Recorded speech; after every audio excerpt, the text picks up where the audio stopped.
Hello guys, and welcome back to another Blox Fruits tutorial. Today we're gonna see how to find the Mirage Island in Blox Fruits. Just follow these simple steps to find the island. Firstly, get a boat. Ensure you have a boat to travel around the third sea.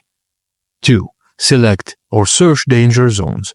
Head to danger zones 1, 6 in the third sea. 3. Focus on higher zones.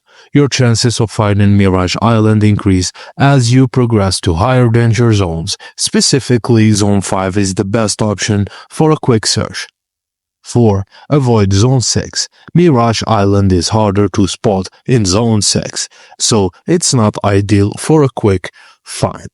And that's it guys, good luck finding the Mirage Island in Blox Fruits. Thank you for watching, and please don't forget to like and subscribe for more Blox Fruits tips and tutorials.